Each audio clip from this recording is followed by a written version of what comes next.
It seems like our audio is working. I'm going to give a little bit of time before I get right into the information.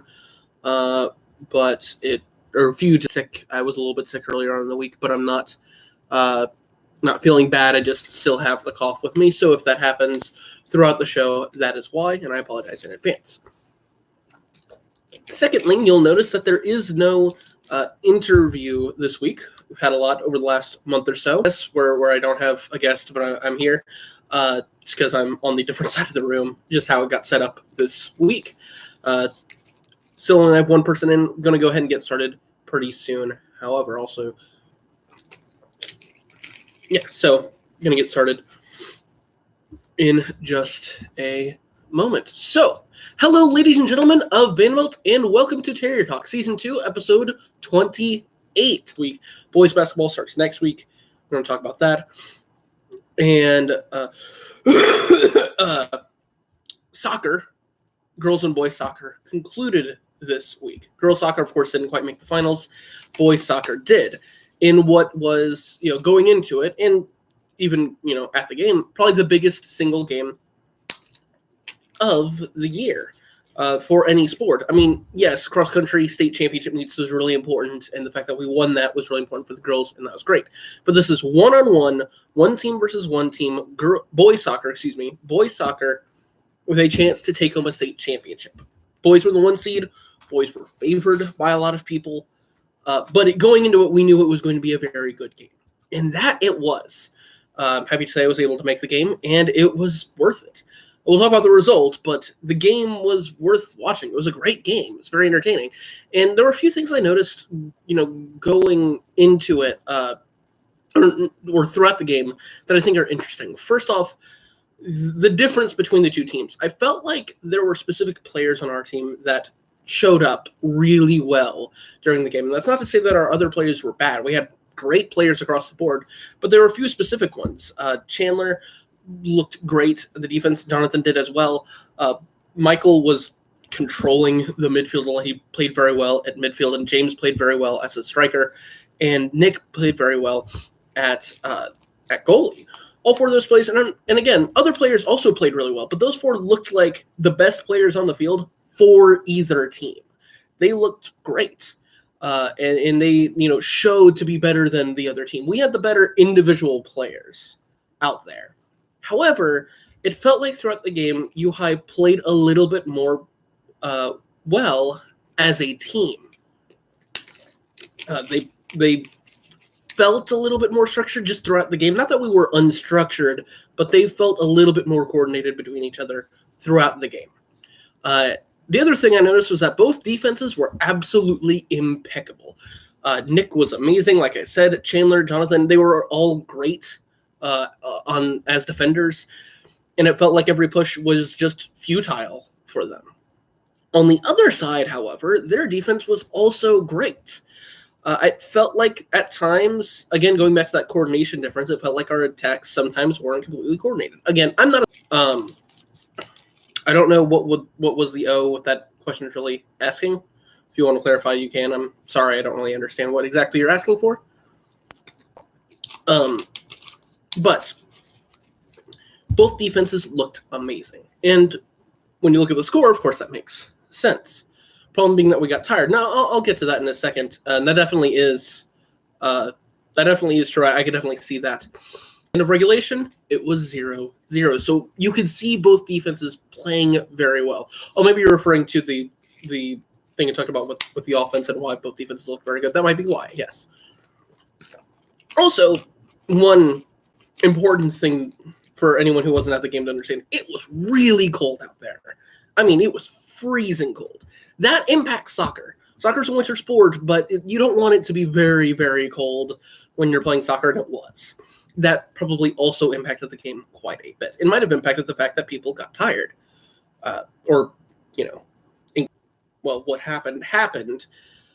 I know what was going through my mind. So overtime, how high school overtime works, you have 2 10-minute periods, then you get 2 5-minute periods, and then you get PK, penalty kicks. So the first 10-minute period of overtime, you play both periods no matter what, and whatever the score is at the end, that's what matters.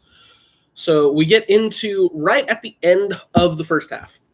It's right at the beginning of stoppage time, end of the first 10 minutes. They're making a push, and I know going through my head a little bit, just as a fan, I started to let my guard down a little bit. And I think the reason this matters and the reason that's important is because I go through emotional ups and emotional downs during a game. And my point with this is I started letting my guard down. I would not be surprised if mentally that started happening as well. You started thinking, and I'm not saying this happened, this isn't a critique either, that it's 0-0 and just relaxing a little bit. And then the shot happened. Right at the beginning of stoppage time, they get a shot. It was a very, very crowded box. Nick's a great goalie. My guess is it was so crowded he couldn't keep track of the ball. And it just perfectly aligned right through everyone, right in the back corner net. It's very sad. It's not something you want to happen. It's awful, really. I mean, the play wasn't awful. You guys played great, but again, almost lulling to a point of relaxation in some ways, of letting our guard down a little bit, just as fans. I know that's what I was thinking of. It's goals aren't being scored. This is probably going to go to PKs. We're thinking about, are we better at PK? This is things I was thinking about. Are we better in PKs? We have to get there, but those thoughts start creeping into our minds. And then the goal happens, and the entire dynamic of the game changes. Those final 10 minutes for Vanderbilt were as intense as they possibly could, because we know we needed one goal. Every single push felt so intense, but UI was playing so well defensively. They were not giving us anything. They were not playing not to lose. They were playing to limit our possession time, and they did that. We only got about two, maybe three pushes throughout those 10 minutes. It's obviously like a foul to pretty much, my guess would be everyone on the field. If I recall correctly, it was Zach Miller, number 15, that got fouled. I could be wrong. It might have been someone else, but that's what I thought. That's what I recall. He gets tripped. His shoe flies off. I mean, obvious foul. Nothing's called. And the ref calls for time to expire. Now, my understanding of how that would work in that situation is because the foul happened on UHI's side of the field, of the pitch, we would get one last push, even if time was just about to expire, before the game ended. If I'm wrong on that, I apologize, but that's my understanding. We would get one last push. And that didn't happen because they didn't call the foul, which, in my opinion, was a bad call. That being said, it's important, I think, and I've said this week after week, ever since from the beginning of the season with the Edie White game all the way up until now. The refs are not perfect, but complaining about the refs isn't worth it. Even if it's always important to look back at what mistakes we made. And I'm not saying we made specific mistakes. We played very well. We played like a state championship caliber team. But that's the thing to take from it. Now, obviously, if you're a senior, I'm not saying to go back and improve. That's the end of the season, and it's an unfortunate end of the season. But it's important, to go back and just learn from those mistakes if you have that chance to do so. We don't want it to end that way. Obviously, it's an unfortunate end of the season, like I said. But the game itself was great, and it's still a great season for us. Only having 4 losses over the season. I think the final total was like 17 shutouts of fewer than 30 games, I think. Great defensive performance throughout the entire season. A state championship appearance. Yes, the loss is not what we wanted at the end, but you have to look at the whole season and see it as a success, especially for a year 1 head coach. Hopefully we can build off of this, even if it's a loss, build off of this season and improve from a great point already in year 1 in the future. And I wish them the best of luck in that situation. Hope they can do that. Moving on to another great game this week. Girls basketball in the first round of their playoffs took on St. Michael the Archangel in an 8-9 game. A lot was on the line here. So St. Michael the Archangels in Baton Rouge. I want to give a little bit of context here. St. Michael the Archangels in Baton Rouge. which is also where Lead Magnet is. The winner of this game plays Lead Magnet. My guess is, because they're in the same city, St. Michael the Archangel and Lead Magnet, maybe not a rivalry, but have some sort of, they play each other probably somewhat often, and having that game in the quarterfinals playoffs, no matter where the game is, it would be at Lead Magnet if St. Michael the Archangel won. That would be really big. So St. Michael the Archangel's playing for that, to have a chance to knock off that big 1 seed. We're playing for something slightly different. It's a home. So we're playing for one last chance to play for our fans, or potentially to do that in a game against Lehigh. And again, to knock off that number 1 seed. We get to the game, and the game is great. Again, I was able to make this game. I was happy to be able to make it, luckily. But the game itself was great. It was an amazing game. They go up, I think, 12-4 at the end of the first quarter. And oddly enough, usually the score at the end of the first quarter, unless it's very, very close, like 2 or 3 points, isn't the same score differential as it is at the end of the third quarter. That's very odd. We were down 8 at the end of the first quarter, and we get to the end of the third quarter, and we're also down by 8. I don't remember what the exact score was. It was somewhere along the lines of like 29-21 or something like that, 33-25, something like that. I think it was 33-25. Anyway, that's very odd. That's not normal.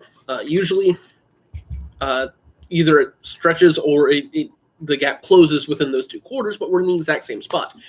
And throughout those 2 quarters, they get out to a lead at the very end of the first quarter, and they basically never look back. We claw, and get closer and closer and closer within 2 in the second quarter. They hit a 3, they hit another 3, it's back to 8.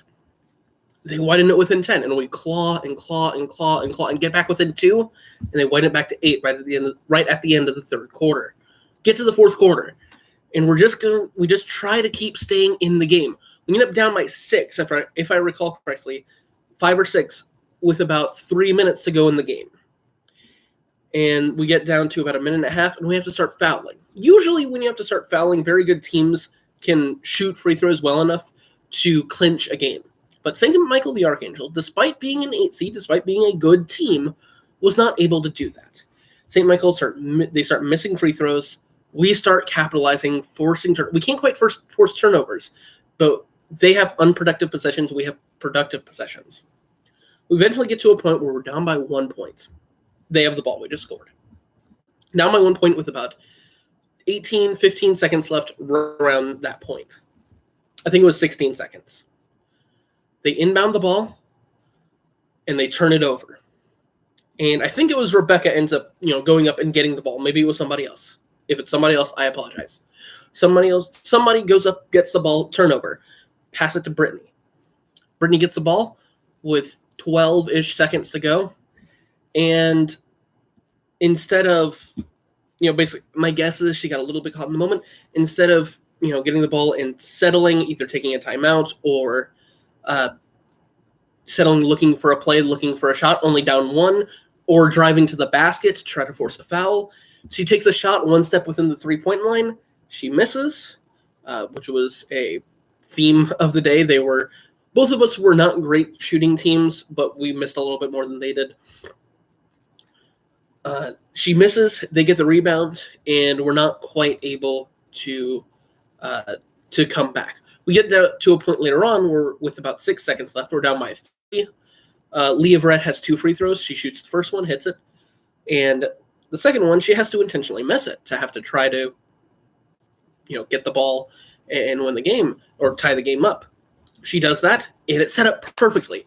Ball bounces right into Rebecca's hands. She can't quite get her hands on it. They get the ball, and they win the game by 2. I think by 3, because they shot free throws at the very end. But either way, the game was over. Our season was over in a heartbreaking fashion. We clawed our way back into the game and just couldn't quite get the win, which is something that happened a lot throughout the season. Against Ellender both times, against South Lafourche, against Terrebonne. A lot of games happened like this for us, and we just couldn't quite get those big victories. But the season itself was, there were keep a lot of fans, I think, from looking at the season and thinking, oh, what a great season. It was very successful. It was a very good season. And again, we need to look back and be able to improve going into next season. That'll be hard when we have 11 seniors leaving, but still, take the foundation of the season and try to improve upon it in the future. But a great season for the girls. And I wish them the best of luck, all the same, of course, moving on and going into the future. Finally, baseball began their season this week. We are, of course, with the end of basketball and the end of soccer. One more basketball game to talk about. We'll talk about that in previews, but we are pretty much officially moving into fully the spring season, with baseball beginning their season last week. They began with a game against Berwick on Monday. I think it was Monday. And they played Berwick, and they got shut out 4-0. Unfortunate loss, bad loss, not the way you want to start a season. And then we played a series against Edie White. I could only find the score to one game. I think they played two. I found the score to the game, the neutral site game at Nichols, and we lost that game 3-1. It was a very good game. The one thing I noticed from the brief summary of what I saw of the game, I didn't see anything, but the brief summary of the game was that two of the 3 runs we gave up, at least according to Homa Today, from the article that I saw on it, were passed balls, which is very odd. Again, I didn't see the game, but if that's true, I wonder if there is something to look at with that in the future for the baseball team. Obviously, very early in the season might have something to do with that. I don't know. But it's just something to be cognizant of going into their next games, and they have some big games, and we'll talk about that later. But not a great way to start the season, but to be fair, they started the season last year 1-6, and then proceeded to win like 20 games in a row. So I think we'll be okay. We started the season pretty similarly last year, and we got into mid-season form pretty quickly, had a huge winning streak, and had a pretty successful season because of it. We'll see if we can do the same thing this year. So moving on to the previews. A few spring sports that aren't, the big baseball, softball, track. First off, golf. The boys take on South Terrebonne on Tuesday, I think at home, or I'm not sure, but at Latour. And the girls' golf team is on Thursday. Bowling, they have a game versus Morgan City at Creole Lanes on Monday, and then they host HL Bourgeois at Creole Lanes. I guess hosting, yes, it is closest to us, on Wednesday. Best of luck to all 3 of those teams, boys golf, girls golf, and bowling, in both boys and girls bowling, in those games. I know bowling, at the very least, has had a very successful start to their season. Hopefully they can continue that with 2 big games against 2, I guess, a district rival. I don't know how district works in bowling, but and a local rival in HL Bourgeois this week. Best of luck to them. Moving on to tennis. Tennis team came off a very successful season last year, and the gold team finally gets to begin their season this week. The gold team travels to hosts HL Bourgeois to begin the season on Tuesday, and then they travel to Morgan City on Wednesday. Next, the final, I will assume, game of the winter season for Vanderbilt Catholic. Boys basketball, of course, begins their playoffs last of the 4 big winter sports: boys and girls soccer, boys and girls basketball. We play last, and we have our first round playoff game this week against St. Thomas More. Haynes Academy lost their 2 games to finish the season. They didn't make playoffs. We did. So go into the game. Obviously, this is a preview, so we play them on Tuesday at St. Thomas More. And I say it's probably the last game of the winter sports season for Vanderbilt, because I don't have much optimism about this game.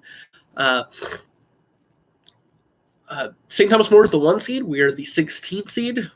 When you just make playoffs, it's great because you make playoffs, but it's not so great because you have to play the number 1 seed, which is what we have to do. So we play St. Thomas More at St. Thomas More in Lafayette, and no one favors us in this game. I hate to not be very optimistic, but that is the case.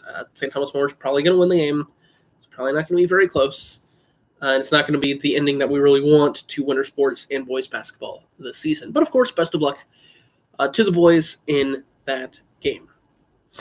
Moving on to Tuesday, then they host in their home opener, of course, big game for them, HL Bourgeois on Wednesday. And then finally, they have a big tournament on Friday and Saturday at St. Julian. Baseball also has a few more games this week. They only have one true game. Then they have a tournament. They travel to Ascension Catholic on Tuesday. And then they have a tournament from Thursday through Saturday at Pat Para. I apologize. Best of luck to the softball team for their games this week to begin their season. Hope they can get the season off in the right way, or start the season off in the right way. Finally, the main event for this week. Track begins their season at E.D. White with a big track meet at E.D. White. So, a few interesting things going into this. Girls track team is defending their, I guess, subjective. I think they won regional, so it's not really subjective. Their title of the best team in the region this week on Friday. The boys had a lot of success last year, placed second in parish, had some success at district, had some success at regionals, trying to improve upon what was a pretty good season last season as well. So those two games, those two games, both of those things going into the meet are important. Also, unlike most meets, it's a very, very early season meets. The first week of March, with fewer teams, not as many teams go to these meets as they do once we get into the middle of the season. We're still in winter sports. A lot of boys basketball players, 4 different teams, are still playing boys basketball, aren't really into track. Both soccer and girls basketball players are still, they're not really into track shape yet. It's a little bit different depending on what exactly they do. So that makes the meet a little bit more interesting. Might not exactly show us what the situation is going to be once we get into the true track season. A little bit of a different roster setup, both for us and for other teams. One quick side note about it. I'm going to be throwing Shop It at the meet, and I will be likely for most of the meets during this year. So that's cool. Not really much to say about it, but we should be improving as a Shop It team or Shop It group from last year to this year. James was great last year, and hopefully both of us can improve this year. Final note is that the beginning of the season is at E.D. White. Usually, I think it's at either South Lafourche or some different school, maybe Catholic, Central Catholic. But this year, it's at E.D. White. So we have a chance to begin the season by beating our rivals on their home soil. That is always nice. So I wish us the best of luck going into that meet. Hopefully, we can take home a victory, not just for the girls, but also for the boys. Wish both teams the best of luck, and I hope everyone enjoyed. Anyone that stuck through to this point. I know Mardi Gras, so not a lot of potential activity, but anyone who did watch or will watch, hope you enjoyed, and I hope to see you guys next week. Same time, same channel. I will see you then.